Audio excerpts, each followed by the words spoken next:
Shabbat Shalom, nous sommes Parashat Shoftim et nous allons parler de l'appel solennel que fait le Kohen Gadol devant tous les soldats qui vont sortir en guerre et les encouragements qu'il leur fait qu'il faut absolument se déconnecter de la maison et faire le maximum pour gagner la guerre.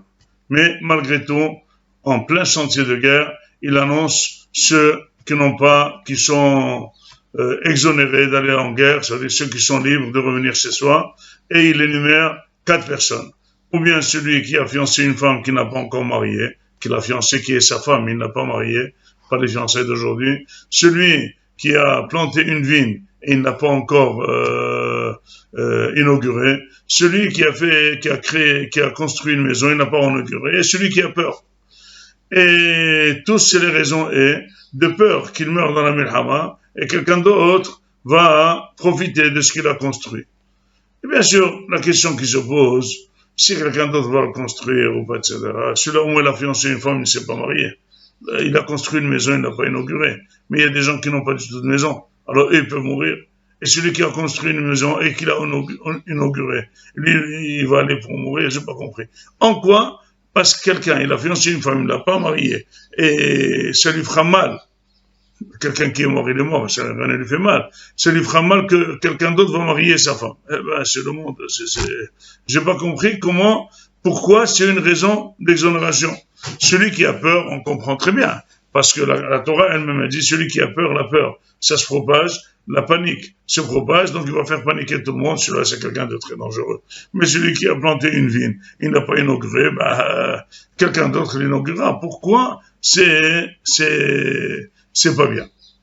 Alors, j'ai expliqué que finalement,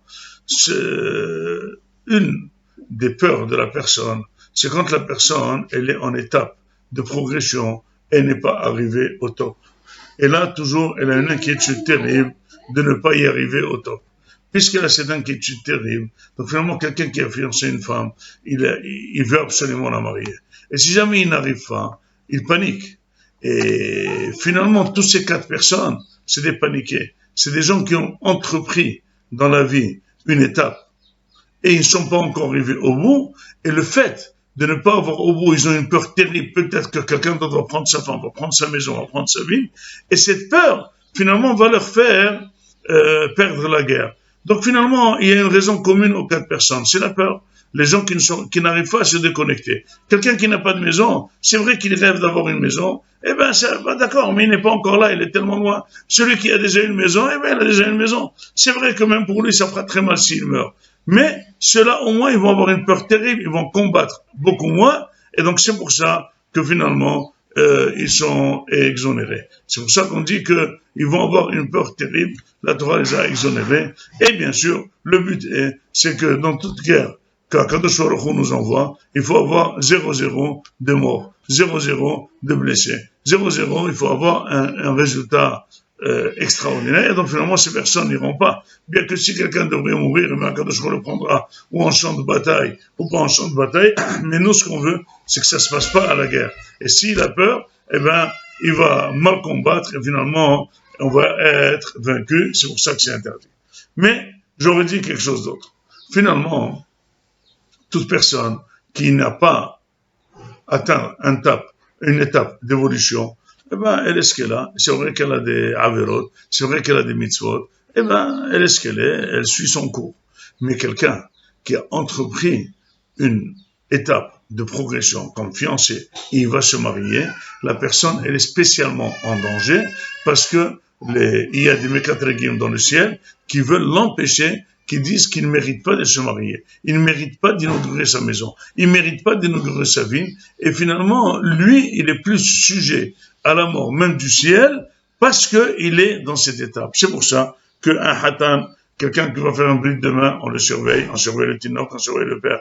Quelqu'un qui va se marier, on le surveille, parce que quelqu'un qui va arriver à une étape de progression, et il l'a commencé, dès qu'il commence, elle est en danger. Et ça, à nous de savoir que finalement, à nous de faire en sorte qu'on n'ait pas de mekatregim. Parce que Akadosh Baruch Hu, il nous donne des étapes. Il veut nous faire plaisir. Il veut nous donner une femme. Il veut nous donner une maison. Il veut tout. Mais il faut savoir que plus on demande et plus on gravit d'étapes et plus on est en danger parce qu'il y a d'autres personnes qui n'ont pas ça, qui sont en train de dire pourquoi celui-là il a? Pourquoi celui-là il s'est fiancé? Pourquoi moi j'ai pas trouvé de fiancé? Pourquoi celui-là il a acheté une maison? Pourquoi moi j'ai toujours en location? Et ça fait le qui-trouve. On vérifie chaque fois le dossier. Est-ce qu'il mérite? Et c'est pour ça que ces personnes elles sont exonérées de la guerre parce qu'ils peuvent éventuellement être plus en sakana. Voilà 2 idées directrices pour nous aider à davantage servir à Kadosh Baruch Hu, de demander en fonction de ce qu'on peut, mais une fois que Kadosh Baruch Hu nous fait gravir une étape, il faut là augmenter notre merci à Kadosh Baruch Hu, augmenter notre engagement vis-à-vis de Kadosh Baruch Hu, comme ça, Has Shalom, on reste cet état. Je savais qu'il y a deux sortes de morts. Il y a celui qui meurt, ben il est mort, mais on peut faire tuer quelqu'un aussi si on le fait monter un escalier, on le fait descendre.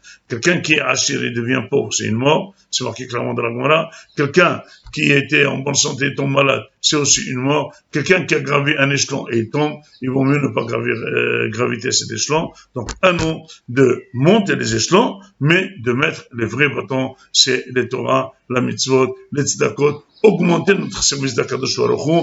Comme ça, chaque escalier qu'on monte dans la vie, c'est un escalier qui repose sur des piliers solides et qui nous amène à la tzlaha, le kulam, ktiva, vehadima, tova, Shabbat Shalom.